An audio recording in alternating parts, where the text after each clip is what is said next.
Okay, so in this video, we're going to talk about the no.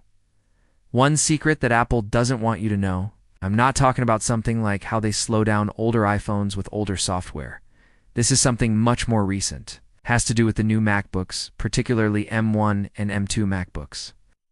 So if you're somebody who's considering buying one of these things, make sure you watch this video all the way through before making your purchase, because it might save you a lot of money.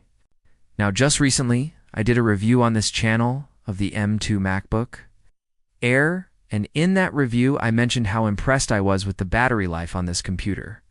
And that's because when I first got it, I ran some tests where I found that it was lasting quite a bit longer than the M1 MacBook Air that I had used previously.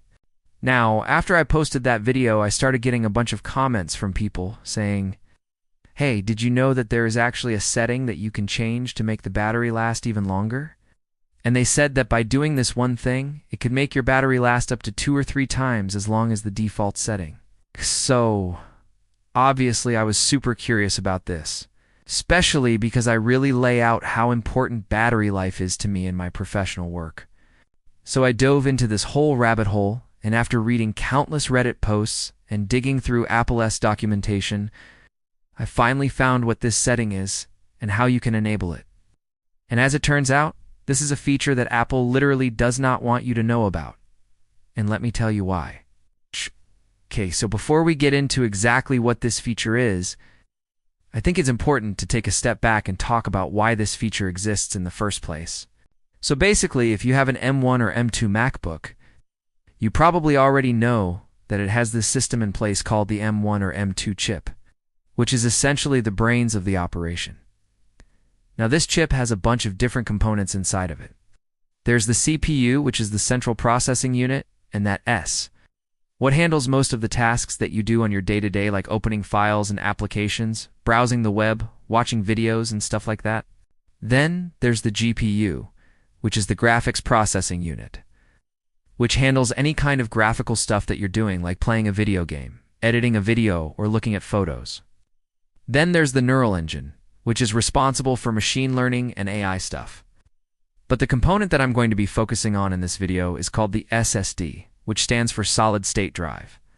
Basically, this is the component that's responsible for all of the storage on your MacBook.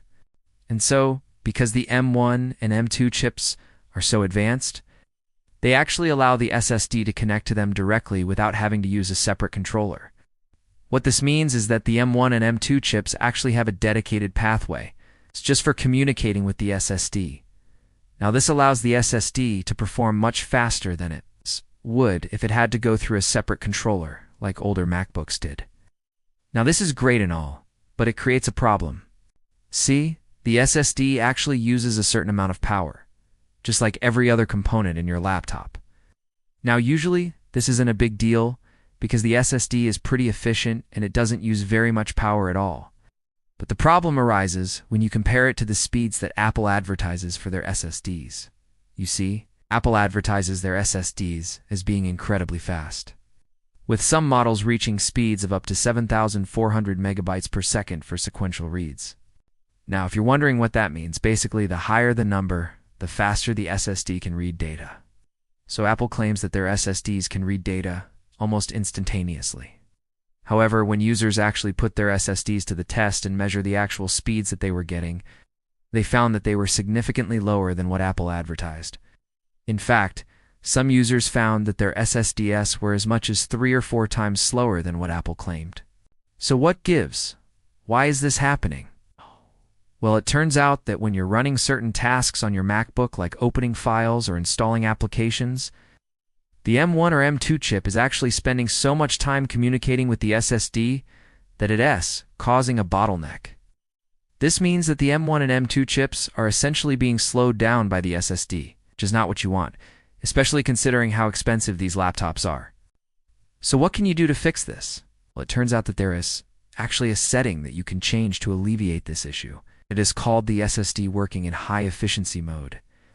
So when you turn this setting on, it essentially tells the SSD to stop trying to run at full speed all the time and instead only use its maximum speed when it absolutely has to. This means that if you're doing something like opening a file or installing an application, the SSD will kick into gear and run at full speed. But if you're doing something less intensive like browsing the web, the SSD will run much slower and use less power. And that's why people say that enabling this setting can make your battery last 2 or 3 times as long. That's because when your SSD isn't trying to run at full speed all the time, it doesn't have to use as much power, which means that your battery won't drain as quickly.